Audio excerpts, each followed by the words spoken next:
राधे कृष्ण। देहिनो अस्मिन्यथा देहे कौमारम यौवनम जरा तथा देहांतर प्राप्तिर्धीरस्तत्र न मुह्यति। अर्थात जिस प्रकार शरीरधारी आत्मा इस वर्तमान शरीर में बाल्यावस्था से तरुणावस्था में और फिर वृद्धावस्था में निरंतर अग्रसर होता रहता है, उसी प्रकार मृत्यु होने पर आत्मा दूसरे शरीर में चला जाता है। धीर व्यक्ति ऐसे परिवर्तन से मोह को प्राप्त नहीं होता।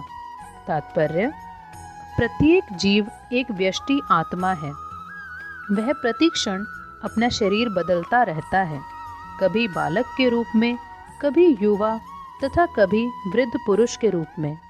तो भी आत्मा वही रहता है, उसमें कोई परिवर्तन नहीं होता।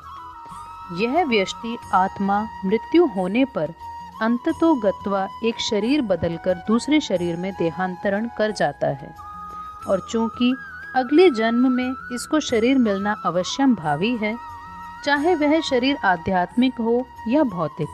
अतः अर्जुन के लिए ना तो भीष्म ना ही द्रोण के लिए शोक करने का कोई कारण था, अपितु उसे प्रसन्न होना चाहिए था कि वे अपने पुराने शरीरों को बदलकर नए शरीर ग्रहण करेंगे और इस तरह वे नई शक्ति प्राप्त करेंगे। ऐसे शरीर परिवर्तन से जीवन में किए कर्म के अनुसार नाना प्रकार के सुखोपभोग या कष्टों का लेखा हो जाता है। चूंकि भीष्म व द्रोण साधु पुरुष थे, इसलिए अगले जन्म में उन्हें आध्यात्मिक शरीर प्राप्त होंगे, नहीं तो कम से कम उन्हें स्वर्ग में भोग करने के अनुरूप शरीर तो प्राप्त होंगे ही। अतः दोनों ही दशाओं में शोक का कोई कारण नहीं था।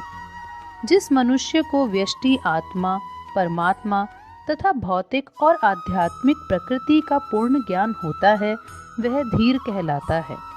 ऐसा मनुष्य कभी भी शरीर परिवर्तन द्वारा ठगा नहीं जाता।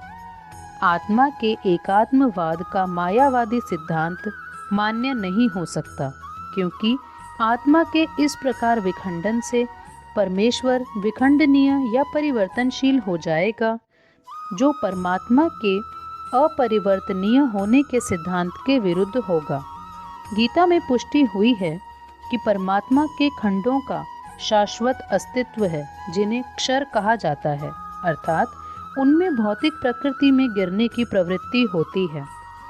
ये भिन्न अंश नित्य भिन्न रहते हैं, यहाँ तक कि मुक्ति के बाद भी व्यष्टि आत्मा जैसे का तैसा भिन्न अंश बना रहता है, किंतु एक बार मुक्त होने पर वह श्री भगवान के साथ सच्चिदानंद रूप में रहता है।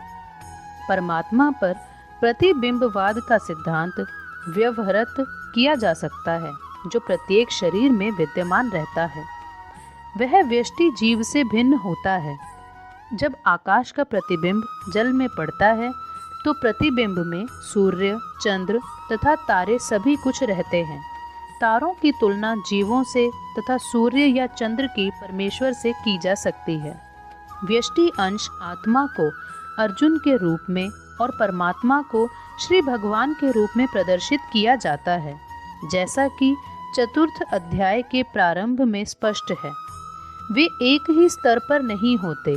यदि अर्जुन कृष्ण के समान स्तर पर हो और कृष्ण अर्जुन से श्रेष्ठतर ना हो, तो उनमें उपदेशक या उपदिष्ट का संबंध अर्थहीन होगा। यदि ये दोनों माया द्वारा मोहित होते हैं, तो एक को उपदेशक तथा दूसरे को उपदिष्ट होने की कोई आवश्यकता नहीं है।